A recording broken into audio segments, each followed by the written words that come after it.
Witam from BA. This is the Rorschach Poland update from the 22nd of August 2024. A quick summary of what's going down in Poland. Let's start off with political updates. On Friday the 16th, President Andrzej Duda vetoed a parliament decision to suspend the previous government's Russian Influence Commission. Recall that the Law and Justice Party established it in April last year to find out which Polish politicians supported Russia. At the end of 2023, the Commission concluded that Donald Tusk, the current Prime Minister and opposition leader at the time, was under Russian influence between 2010 and 2014. Tusk and other opposition members heavily criticized the Commission, saying that Law and Justice established it to eliminate opposition before 2023 parliamentary election. When Tusk and his allies won the 2023 election, the new parliament dismissed all the members of the Commission. Last week, the parliament decided to abolish the Commission altogether, although it was not operating anyways since its members were dismissed. However, Duda vetoed this decision. Now it is up to the parliament whether to appoint new members. Still, the new parliament established another Russian Influence Commission after it abolished the existing one right after the 2023 election. President Duda criticized this new commission as said it does not conduct its investigations based on the objective truth. In another conflict between the president and the prime minister, Poland wants to nominate a candidate for the NATO's Deputy Secretary General position. However, the two top Polish leaders were not able to agree in one candidate. Donald Tusk supports Adam Bugajski, a security director in the Ministry of Foreign Affairs, while the president wants Tomasz Satkowski, Poland's former NATO's representative. Still, these two different politicians can individually apply to run in NATO's election. However, sometimes the Prime Minister and the President agree on certain matters. Tusk nominated Piotr Serafin, the current representative of Poland in the EU, as a candidate for the EU Commissioner position, and Duda approved the decision. Serafin will represent Poland in the European Commission, the executive branch of the EU. Tusk said that the Commission will likely offer Serafin the Budget Commissioner position. More about Duda, since he signed another bill to allow soldiers and police to freely use their weapons in case of threats to the state and individuals without higher authorities investigating those cases afterwards. People found the new law similar to that of the USA, where the police are free to use their weapons regardless of the crime they are dealing with. Let's move on to education. On Saturday the 17th, the Association of Secular Catechists asked President Duda to appeal to the Constitutional Tribunal about the government's latest decision on religious classes. This week, the Ministry of Education decided that religious classes will have students of different ages. Currently, there is less demand from students to attend religious classes. So when schools organize religious classes for same-year students, there are very few in one class.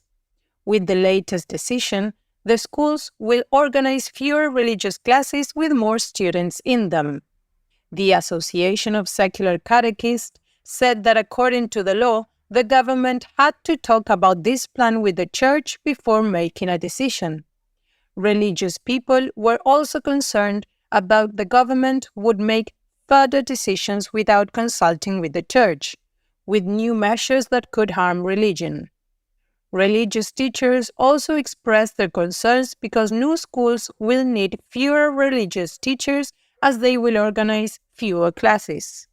Speaking of education, on Thursday the 15th, Władysław Kosiniak, the leader of the coalition party, the Polish People's Party, or PSL, said that Poland should implement patriotic education by including, for instance, more Polish history and historical figures in the curriculum so that Polish youth will be proud of their ancestors and work harder for a greater Poland. He said that he would hold meetings with other coalition partners to convince them. On environmental updates, on Monday the 19th, the Environment Ministry announced that they kicked off the battle to prevent an environmental disaster in the Oder River due to the spread of golden algae. The saline water from mining activities increases the amount of golden algae, which pollutes water.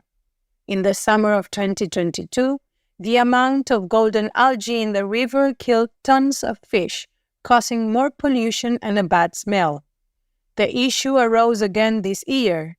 However, this time the Environment Ministry decided to take precautions and release hydrogen peroxide into the water, which reduces the algae population by up to 90%.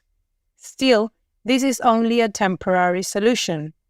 The government should build a desalination plant to address the problem more sustainably, but that costs $400 million, and it makes the executive think twice before making such a decision. While the Environment Ministry was taking precautions for the Oder River, another incident happened in Lake Dzierżon near Gdansk, a city on the Baltic coast of Poland. On Wednesday the 21st, people reported pounds of dead fish floating in the lake. Authorities found out that over 1,000 pounds of fish died in total due to low oxygen in the lake. Experts continue working to find out the reason for the low oxygen levels. On Monday the 19th and Tuesday the 20th, Warsaw and the eastern part of the country faced heavy storms and rains. Only in Warsaw, people called firefighters and other rescuers 2,900 times for help. Firefighters were pumping water out of the streets, buildings, and basements. Authorities also warned people not to drive in heavy storms. Let's get back to political life for a minute. On Wednesday the 21st, Bartłomiej Cieszyński, the Deputy Justice Minister, resigned after social media users find out that he spent public money on his holiday trip to Slovenia.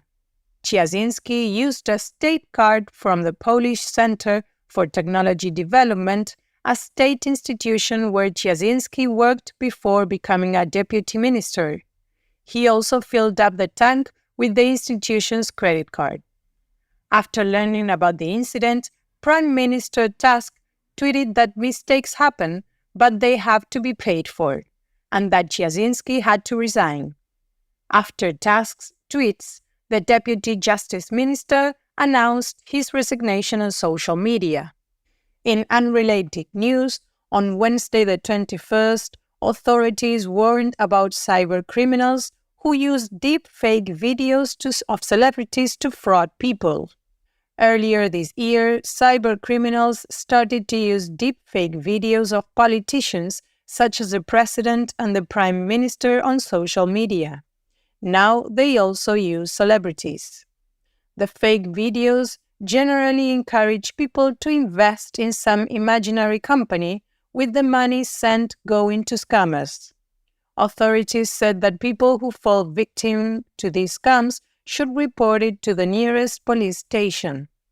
Also, anyone who sees these scam videos can report them to the Computer Emergency Reports Team or CERT, and authorities said that people who fall victim to these scams should report it to the nearest police station.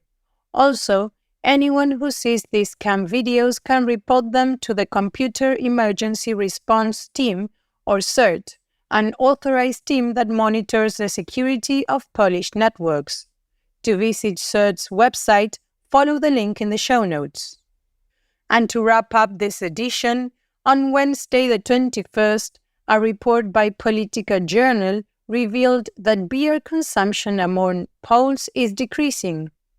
This year, Poles drank 35 million hectoliters of beer and 62 million hectoliters of non-alcoholic beers, which is 2.2 million hectoliters less compared to 2023. Dr. Paweł Wójcik from the University of Warsaw stated that the decline is due to Polish people having more knowledge about the harms of alcohol. Moreover, young people are much more conscious of alcohol consumption, and they more actively choose to exercise and lead a healthy lifestyle. However, the decrease in beer consumption has not influenced the overall market value of alcohol because the cost and price of alcoholic beverages have been rising every year. And that's it for this week. Thank you for joining us. Before we leave, did you know that if you are listening to us on Spotify, you can leave comments or questions in the episode? There's a comment box right there. The comments are private by default and we won't publish them. If you want us to get back to you, share your email so we can contact you back. We'd love to hear from you. Put something in there. Go crazy. Do basenia!